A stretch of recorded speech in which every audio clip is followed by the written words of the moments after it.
Assalamualaikum warahmatullahi wabarakatuh. Berjumpa lagi dengan saya Melia Yosita. Kali ini di mata kuliah Perilaku Konsumen dengan pembahasan riset konsumen atau consumer research. Jadi sekarang kita akan belajar nih bagaimana cara kita untuk melakukan mini penelitian atau riset mengenai konsumen dalam konteks perilaku konsumen. Ada beberapa topik bahasan yang akan kita bahas pada hari ini. Yang pertama yaitu mengenai apa sih sebenarnya yang dimaksud dengan riset konsumen, kemudian bagaimana proses riset konsumen itu dilakukan, dan kemudian riset konsumen kualitatif dan riset konsumen kuantitatif. Karena ini agak mirip ya dengan metode penelitian, jadi ada berbasis kualitatif, ada berbasis kuantitatif. Yuk untuk yang pertama kita bahas dulu yuk, apa sih sebenarnya yang dimaksud dengan riset konsumen? Perusahaan perlu untuk memperluas pasarnya, terutama di zaman dengan perkembangan teknologi informasi dan komunikasi ini. Perusahaan juga perlu memahami nih kebutuhan konsumen sehingga dapat menyediakan produk, baik barang maupun jasa yang sesuai. Sehingga diperlukan sebuah penelitian atau riset yang digunakan untuk mempelajari mengenai konsumen tersebut. Nah, riset konsumen atau consumer research adalah proses dan alat yang digunakan untuk mempelajari perilaku konsumen terhadap sebuah brand ataupun produk. Sama halnya seperti riset ataupun penelitian pada umumnya, proses riset konsumen juga terbagi atas riset konsumen dengan menggunakan desain kualitatif dan kuantitatif. Baik, untuk proses riset konsumen dibagi menjadi dua ya, berdasarkan yang metode kuantitatif dan metode kualitatif. Untuk proses riset konsumen sendiri, yang pertama itu yang paling umum kita lakukan adalah untuk membangun tujuan. Sebenarnya apa sih tujuan kita untuk menyelenggarakan riset konsumen ini? Apakah untuk meningkatkan penjualan atau untuk mendapatkan persepsi konsumen mengenai produk baru kita ataupun dan lain sebagainya. Kemudian kita mengumpulkan data sekunder. Setelah mengumpulkan data sekunder, kita pecah lagi nih menjadi penelitian ataupun riset yang menggunakan teknik kualitatif ataupun kuantitatif. Jika menggunakan teknik atau desain kualitatif, maka kita harus menyediakan rancangan penelitian atau rancangan desain berupa metode, kemudian pertanyaan mengenai interview ataupun wawancara, kemudian bagaimana cara kita menyelenggarakan focus group discussion. Kemudian baru kita menyelenggarakan penelitiannya ataupun risetnya. Atau mendapatkan data primer berupa dari wawancara maupun dari diskusi bersama kelompok konsumen. Kemudian kita menganalisis datanya secara subjektif. Untuk kemudian kita mempersiapkan laporan yang akan kita laporkan kepada atasan mengenai hasil dari riset konsumen kita. Sama juga halnya dengan menggunakan, misalnya kita menggunakan metode kuantitatif, kita juga harus merencanakan strategi riset ataupun strategi penelitian. Kita rancang metodenya, sampelnya siapa saja, dan kita menentukan teknik pengumpulan datanya menggunakan kuesioner dengan kuesioner terbuka atau tertutup, dan lain sebagainya.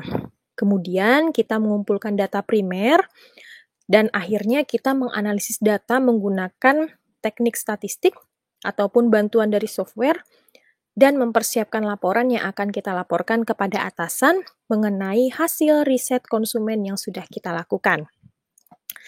Nah, tadi ada nih saya menyinggung mengenai data sekunder ya. Kemudian data sekunder ini sebenarnya adalah pengumpulan data yang dapat membantu proses riset dilakukan oleh marketers. Marketers ini kita ambilnya sebagai peneliti ya. Data sekunder adalah informasi yang telah dikumpulkan untuk tujuan riset dan berhubungan dengan topik riset. Pengumpulan data sekunder pada awal riset bertujuan untuk menyediakan solusi awal bagi permasalahan riset dan mengurangi kebutuhan untuk mendapatkan data primer. Baik, kita coba lihat dulu ya untuk data sekunder ini. Nah, data sekunder ini terbagi atas data sekunder internal dan data sekunder yang eksternal. Oke, data sekunder ya. Kita balik lagi yang ke sini. Yang di sini, data sekunder. Nah, untuk data sekunder internal adalah merupakan informasi dan data internal organisasi atau perusahaan yang dikumpulkan berdasarkan topik riset. Contohnya data penjualan produk, audit penjualan, dan jumlah konsumen, jadi berasal dari internal perusahaan. Kalau data sekunder eksternal merupakan informasi dan data yang dikumpulkan dari luar organisasi atau perusahaan berdasarkan topik riset. Contohnya data dari pemerintah, data mengenai jumlah penduduk, artikel bisnis, dan data dari perusahaan riset eksternal. Baik, setelah membahas data, kita langsung fokus yuk untuk membahas mengenai riset konsumen. Kita bahas yang pertama dulu untuk yang kualitatif. Baik, kemudian yang untuk yang kualitatif. Setelah marketers melakukan pengumpulan data sekunder, maka tahap selanjutnya adalah mengumpulkan data primer dan menganalisis data tersebut. Nah, untuk yang pertama ini kita bahas dulu ya untuk yang kualitatif. Jika tujuan marketers dalam menyelenggarakan riset konsumen adalah untuk mengumpulkan ide terkait produk baru, maka riset dapat dilaksanakan dengan metode kualitatif. Riset konsumen dengan menggunakan metode kualitatif digunakan untuk memahami motivasi tersembunyi dari konsumen. Dalam konteks perilaku konsumen, riset konsumen dengan menggunakan metode kualitatif disebut sebagai riset motivasional. Riset motivasional ini dikembangkan pertama kali oleh Dr. Ernest Decker pada tahun 1950 hingga 1960, di mana riset ini dirancang untuk mengungkap alam bawah sadar dan motivasi tersembunyi konsumen dalam konteks pembelian dan konsumsi suatu produk, baik barang maupun jasa. Dalam tahapan riset konsumen kualitatif, marketers merancang dan mengimplementasikan strategi riset kualitatif yang meliputi, pertama pasti ya, melakukan review terkait tujuan, karena ini kan tahapannya kan, tahapan riset konsumen itu kan membangun tujuan, mengumpulkan data sekunder, kemudian mendesain penelitian, kemudian pelaksanaan riset, melakukan analisis data, dan mempersiapkan pelaporan. Nah, jangan lupa juga nih, marketers juga harus melakukan review terkait tujuan pelaksanaan riset. Apakah sudah benar tujuan yang diset? Kemudian menentukan jenis pengumpulan data primer kualitatif. Bisa melakukan interview mendalam, atau depth interview, atau melakukan focus group discussion. Kalau depth interview disebut juga sebagai wawancara 1-1, di mana wawancara ini bersifat mendalam, tidak terstruktur dengan periode waktu sekitar 20 menit hingga 60 menit yang dilakukan oleh pewawancara dan narasumbernya. Narasumbernya konsumen ya. Kemudian jika menggunakan focus group discussion atau FGD yang merupakan salah satu teknik pengumpulan data kualitatif di mana menyelenggarakan sesi diskusi dengan maksimal 10 orang narasumber yaitu konsumen yang dipandu oleh moderator mengenai topik riset. Biasanya FGD ini diselenggarakan dalam waktu sekitar 2 jam. Beberapa marketers lebih memilih pengumpulan data melalui FGD, dikarenakan untuk merasakan interaksi dinamis antar narasumber yang berpartisipasi dalam topik penelitian. Kemudian, marketers juga harus menentukan jenis instrumen data yang digunakan untuk menganalisis dan mengolah data. Nah, untuk yang analisis data kualitatif ini bisa cek di video saya yang lainnya ya mengenai analisis data kualitatif. Nanti akan saya lampirkan juga di description box. Baik, setelah itu kita beralih lagi untuk riset konsumen yang menggunakan metode kuantitatif. Kemudian kita akan membahas riset konsumen dengan menggunakan metode statistik atau metode kuantitatif. Marketers dapat menggunakan metode kuantitatif ini untuk memahami tingkat penerimaan konsumen terhadap produk atau merek yang spesifik, sehingga dampak pesan promosi pada iklan terhadap konsumen tersebut akan bisa lebih muncul. Teknik pengumpulan data yang dapat dilakukan oleh marketers dapat melalui eksperimen, observasi, dan penyebaran kuesioner dengan menerapkan teknik sampling yang sesuai. Data yang telah dikumpulkan dalam bentuk angka untuk kemudian dikelola dengan teknik statistik yang tepat dan sesuai. Dalam riset konsumen yang menggunakan metode kuantitatif dikenal beberapa pendekatan nih, seperti pendekatan observasional, pendekatan kausal, atau menghubungi dari narasumber itu sendiri.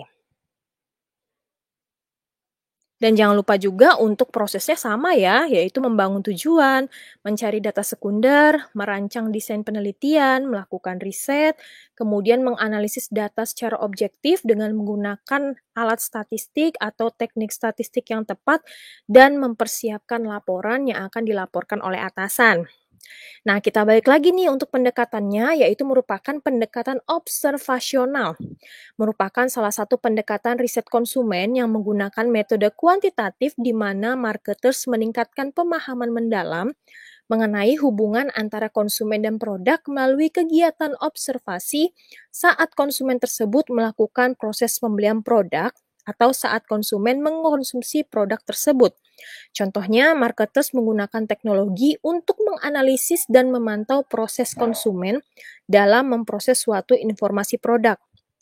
Biasanya teknologi yang digunakan bisa berupa CCTV dan lainnya. Kemudian ada pendekatan kausal, disebut juga sebagai eksperimen, merupakan salah satu pendekatan riset konsumen yang menggunakan metode kuantitatif, di mana dirancang untuk mengidentifikasi hubungan sebab dan akibat antara beberapa faktor terkait pembelian konsumen. Contohnya, marketers menggunakan teknik tes marketing, di mana marketers memilih beberapa segmen pasar yang merepresentasikan keseluruhan segmen pasar perusahaan. Kemudian, marketers memperkenalkan produk tersebut di beberapa segmen pasar tersebut untuk melihat respon konsumen terhadap produk tersebut. Dan yang ketiga nih, dalam pengumpulan data primer, dalam penelitian atau riset konsumen kuantitatif, marketers juga dapat menghubungi narasumber secara langsung. Bisa melalui telepon, email, ataupun media komunikasi lainnya, bahkan untuk bertemu langsung juga tidak apa-apa untuk memberikan kuesioner. Baik, pengumpulan data dalam riset konsumen kuantitatif juga harus memenuhi dua kriteria, yaitu validitas dan reliabilitas. Pengumpulan data primer dalam riset konsumen kuantitatif dapat dilakukan menggunakan penyebaran kuesioner, baik dengan tipe pertanyaan terbuka maupun pertanyaan tertutup.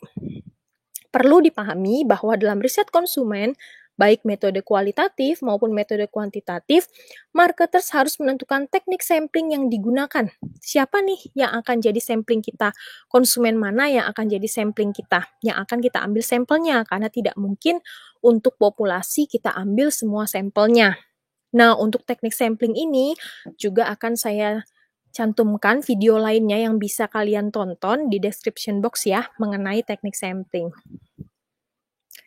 Nah, kemudian yang terakhir pasti kita melakukan analisis data, yang dari kuantitatif juga tadi kualitatif sudah, dan videonya juga bisa kalian tonton. Nanti akan saya cantumkan di description box ya mengenai analisis data kuantitatif. Jadi bisa dipilih karena memang riset ini merupakan salah satu bagian dari metode penelitian juga. Baik, setelah melakukan analisis data, marketers perlu untuk membuat laporan kepada pimpinan mengenai hasil riset konsumen yang telah dilakukan, baik dalam bentuk laporan fisik ataupun presentasi ya. Hal ini diperlukan sebagai salah satu bahan pertimbangan bagi pimpinan untuk mengambil keputusan terkait pemasaran, biasanya kepada manajer pemasaran. Baik, untuk pertemuan kali ini mengenai riset konsumen, kita cukupkan sampai di sini. Jika ada pertanyaan, silahkan cantumkan di kolom komentar di bawah. Terima kasih, semoga bermanfaat dan sehat selalu. Wassalamualaikum warahmatullahi wabarakatuh. Kita jumpa di video lainnya ya.